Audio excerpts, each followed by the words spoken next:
نحمدہ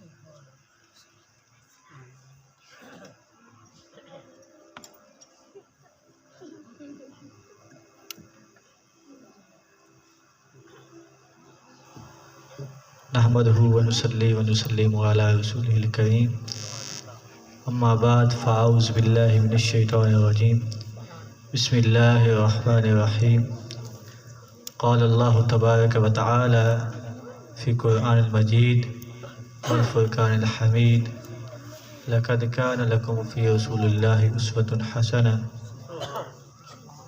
صدق اللہ العظیم وصدق رسولہ النبی الکریم الامین ونحن علی ذلک لمن الشاہدین والشاکرین اما بعد فاعوذ باللہ من الشیطان الرجیم بسم اللہ الرحمن الرحیم۔ احباب ذوقار، سب سے پہلے یہ ہے کہ آپ لوگ مبارکباد کے مستحق ہیں کہ آپ نے حضور صلی اللہ علیہ وسلم کی آمد کی خوشی میں یہ میلاد سجایا، اور مجھے یہ تمام یہ کھلتے ہوئے چہرے یہ دکھائی دے رہے ہیں کہ سنیوں کے چہرے ہوتے ہیں جو میلاد کی خوشی میں کھل اٹھتے ہیں۔ میں بس چند منٹ کے لیے زیادہ ٹائم نہیں لوں گا، ہمارے جو مفتی صاحب ہیں، مہمان خطیب وہ آ چکے ہیں۔ میں بس حضور کے حسن کی آپ کو ایک بات سناؤں گا، ایک جھلک دکھا کے اس کے بعد میری حاضری مکمل۔ میں آپ کے سامنے میں نے آپ کے سامنے سب سے پہلے ایک آیت مبارکہ پڑھی۔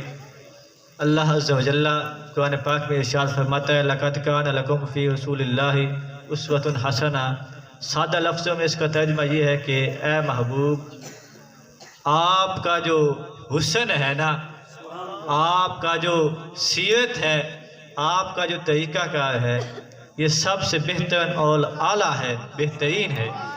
یہ سادہ لفظوں میں ترجمہ میں نے بامحاورہ نہیں کیا، بلکہ سادہ لفظوں میں آپ کو سمجھانے کے لیے کہ سب سے بہتر جو طریقہ ہے وہ ہمارے حضور کا ہے، رسول اللہ صلی اللہ علیہ وسلم کا ہے۔ اس پہ ایک آپ کو بات سناتا ہوں، اس کے بعد اجازت۔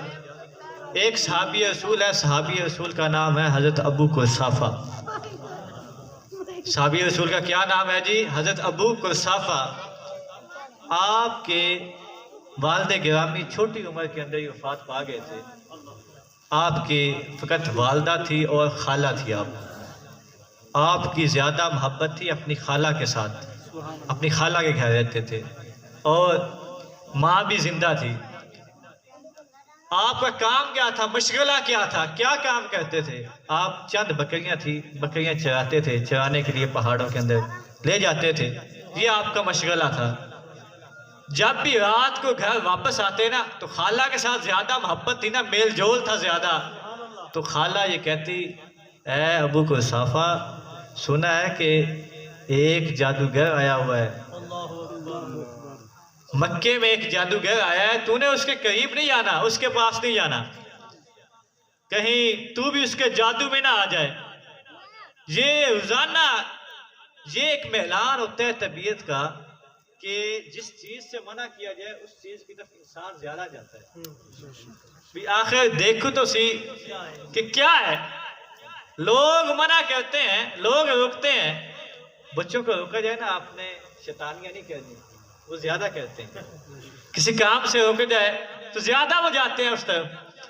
تو نے کہا پھر کیا بات ہے، کیا وجہ ہے؟ لوگ سمجھتے ہیں کہ جادوگر ہے، جو جاتا ہے اس کا ہو جاتا ہے۔ وجہ کیا ہے؟ کیوں اس کا ہو جاتا ہے؟ کیا مسئلہ ہے؟ وجہ کیا ہے؟ ایک دن گئے بکریاں چرانے کے لیے، بکریاں چھوڑی پہاڑوں میں اور نکل گئے۔ کملی والے کی بارگاہ میں جو جاتا تھا وہ تو کملی والے کا ہو گیا ہے۔ سبحان اللہ۔ حسن ہی ایسا باکمال تھا، زلفیں والضحیٰ، ایسا باکمال حسن تھا جو دیکھتا تھا بس دیکھتا رہ جاتا تھا۔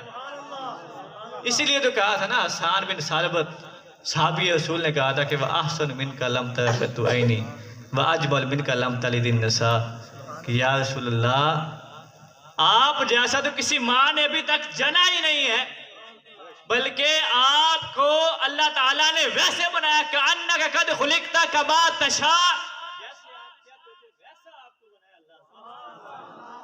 یہ صحابہ جنہوں نے اس حسن کی جھلکیاں دیکھی انہوں نے بیان کیا اپنی زبان سے کہ ایسا کسی ماں نے جنا ہی نہیں آج تک۔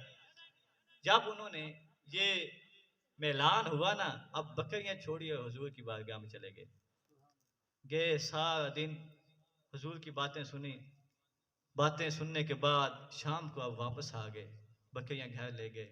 خالہ نے دیکھا کہ کہا ابو کو صفا کیا بات ہے، بکریاں آج بھوکھی ہیں، کہاں چراتے ہو بکریاں، کیا وجہ ہے؟ نہ دودھ ہے تھنوں میں، بکریاں بھی بھوکھی ہیں، کیا وجہ ہے؟ جب یہ بات ہوئی نا تو اب ابو کو صافہ نے کہا کہ لا ادری، میں نہیں جانتا۔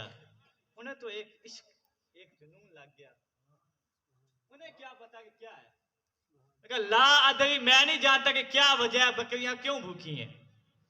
اب جب عشق یہ اپنا کام دکھاتا ہے نا تو پھر رات کو نیند بھی نہیں آتی۔ جب رات سوئے تو رات کو سونا بھی مشکل ہو گیا، رات تارے گنتے گنتے گزر گئی۔ جب رات گزری تو صبح تہجد کا ٹائم ہوا کہ آپ نکل گئے، آپ نے بکریاں چھوڑی اور بکریاں لے گئے، چلے گئے۔ جب آپ نے بکریاں چھوڑی اور چلے گئے، دیکھا گھر والوں کے صبح صبح لے کے چلے گئے کہ شاید وجہ یہ ہے کہ ہم نے رات کو تانا دیا تھا کہ بکریاں بھوکی ہیں، اسی وجہ سے شاید صبح صبح لے گئے۔ انہیں کیا پتا کہ اس دل میں کوئی اور چنگاری لگ گئی ہے جس وجہ سے یہ بکریاں صبح صبح لے گئے۔ ایسے ہی دوسرا دن گزر گیا، تیسرا دن آیا تو اب تیسرے دن نہ رہا گیا اور جا کے حضور کی بارگاہ میں انہیں کلمہ پڑھا اور حضور کے مسلمان ہو گئے، حضور کے ہاتھ پہ بیعت ہوئے۔ پھر گھر آئے نا، گھر آ کے بیان کیا کہ میں نے یہ ہوا، سارا واقعہ مختصراً بیان کرتا ہوں۔ جب یہ بیان ہوا، واقعہ بیان کیا کہ پھر وہاں پہ نا اسلام قبول کرنے کے بعد ایک اپنا مسئلہ پیش کیا کہ وجہ یہ ہے کہ بکریاں ہیں، میں چند چراتا ہوں رسول اللہ، وہ بکریاں روزانہ بھوکی ہوتی ہیں، نہ دودھ ہوتا ہے تھنوں میں، تو روزانہ خالہ مجھے تانے دیتی ہے کہ ابو کو صفا کہاں بکریاں چراتا ہے۔ تو حضور نے کہا بکریاں لے آ۔ جب بکریاں لے کے نا حضور نے اپنا ید اللہ والا ہاتھ بکریوں پہ پھیرا، جیسے ہاتھ پھیرتے گئے بکریوں پہ گوشت چڑھتا گیا۔ پھر حضور نے اپنا ہاتھ تھنوں پہ پھیرا، جب تھنوں پہ ہاتھ پھیرا نا تو ساتھ ہی تھنوں میں دودھ آتا گیا۔ تو جب گھر گئے نا تو پھر کہا خالہ نے کہ اے ابو کو صفا، آج تو نے بکریاں چرائی ہیں۔ تو پھر اکٹھا کر کے واقعہ سنایا کہ آج ماجرا کیا ہوا۔ کہا کہ یہ اسی کا کمال ہے جس کو تم جادوگر کہتے ہو۔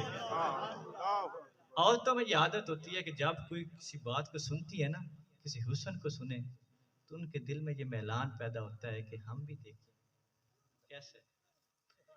تو انہوں نے کہا کہ اے ابو کو صافہ، ہمیں بھی لے چل، اس نبی کے جلوے ہم بھی دیکھنا چاہتی ہیں۔